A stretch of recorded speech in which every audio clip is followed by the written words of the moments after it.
находимся в пространстве картин художника Архипа Ивановича Куинджи, пейзажиста второй половины XIX века. Художник света, так называли его современники. Когда находишься в этих залах, очаровывает ощущение того, что свет в картинах Куинджи не написан красками на холсте. Это действительно живой свет, который льется изнутри полотна. Архип Иванович Куинджи славился своей разработкой световых эффектов, и его умение воплощать и превращать краску буквально в свет порождало много вопросов и легенд о том, как художник этого достигает. Даже среди художников были легенды о том, что, наверное, Куинджи разработал особую световую краску или писал свои картины с помощью специального цветного стекла. Но все это легенды. Архип Ивановича Куинджи очень ценил основатель нашего музея Павел Михайлович Третьяков. И буквально с первых ранних работ Куинджи Третьяков следил за его творчеством и приобретал его работы в свое собрание. В 1880 году Архип Иванович Куинджи создает одно из самых прославленных своих произведений «Лунная ночь на Днепре». В это время член товарищества передвижников Архип Иванович Куинджи порывает с товарищами-передвижниками. Выставка картины «Лунная ночь на Днепре» проходит в залах Общества поощрения художников. Для второй половины XIX века персональная выставка, а тем более выставка одной картины, событие незаурядное и, в общем-то, не совсем обычное. За короткое время этой выставки ее посещает рекордное количество посетителей. За 2 недели в Санкт-Петербурге выставку посещают более 13 тысяч человек. Для второй половины XIX века это событие ошеломляющее. Ошеломляющей была и сама картина.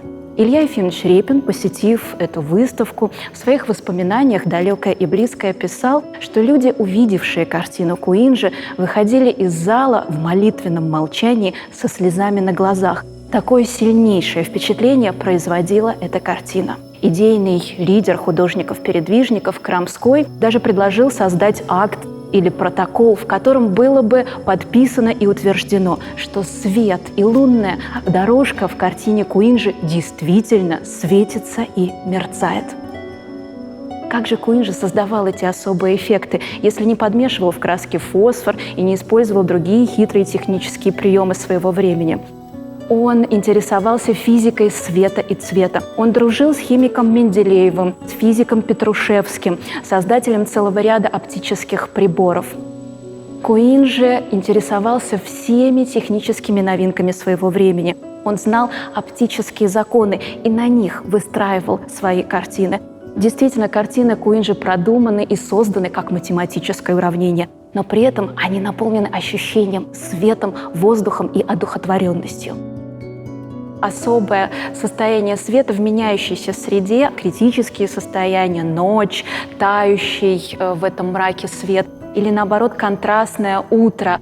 Для второй половины XIX века такие крайние состояния разработки световоздушной среды и ретроспективы цвета в ночных пейзажах или в рассветных, ранних, утренних, тающих – это нетипичная тема. Здесь, конечно, Куинджи разрабатывает совершенно новые нюансы и импрессионистические приемы, которые будут появляться в картинах Куинджи.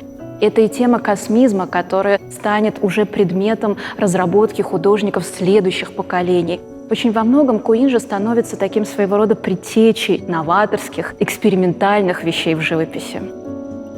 В работе «Лунная ночь на Днепре» Куинджи применяет очень интересный прием. Он берет жесткую, клеевую, сухую кисть и на поверхности картины, пока масляная краска на картине не успела еще просохнуть, он процарапывает бороздки вдоль реки по лунной дорожке. Что это дает картине? А это создает своего рода эффект голограммы. Когда мы видим картину в затемненном пространстве, а именно так увидели ее первые зрители в зале без окон, где стены были затянуты черным бархатом, и на картину падал луч света от лампочки Яблочкова. И когда зрители видели эту картину с такой подсветкой, они видели, что свет по реке плывет. А дело в том, что свет отражался от верхушки этой бороздки, а затем, проникая вглубь, там, где грунт и подмалевок просвечивал, свет таял, и получалось движение света из глубины к верхушке этой бороздки, и так дальше рождалось ощущение движения света и мерцания. У Куинджи и у его современников, художников-передвижников, был особый оптический прибор, с помощью которого можно было посчитать, сколько оттенков в одном цвете художник способен увидеть. И зрение Куинджи было устроено так, что Куинджи способен был увидеть и почувствовать огромное количество оттенков и тональных переходов, и способен был в живописи это воплотить, дать ощутить это зрителям. В картине «Лунная ночь на Днепре» мы видим интереснейшую ретроспективу цвета. Куинджи всегда отмечал, что важнейшая для художника задача в картине воплотить суть природы, вселенский, сокровенный ее смысл, то есть внутреннее состояние, то есть душу природы. Куинджи и художники его современники, передвижники, утвердили самоценность и самозначимость пейзажного жанра. Непримечательные на первый взгляд мотивы русской природы они наделяли особой одухотворенностью, они наделяли душой. В картине «Лунная ночь на Днепре» мы с вами видим излюбленный прием художника. Вид как будто с высоты птичьего полета. Это дает особое ощущение пространства, шире. Куинджи действительно любил верхнюю точку обзора. И когда он искал себе жилье, он всегда старался выбирать верхние этажи с выходом на крышу, чтобы ощутить это состояние полета, увидеть эту линию горизонта с высоты. В своем имении в Крыму художник даже устроил себе прелюбопытнейшую мастерскую на ветке дерева. Он в прямом смысле слова взгромоздился на ветку дерева, и многие свои работы писал оттуда, с высоты птичьего полета, как бы расширяя простор, границы, наделяя картину особым состоянием полета и вот этим космическим состоянием, которое особенно в поздних работах Куинджи присутствует всегда.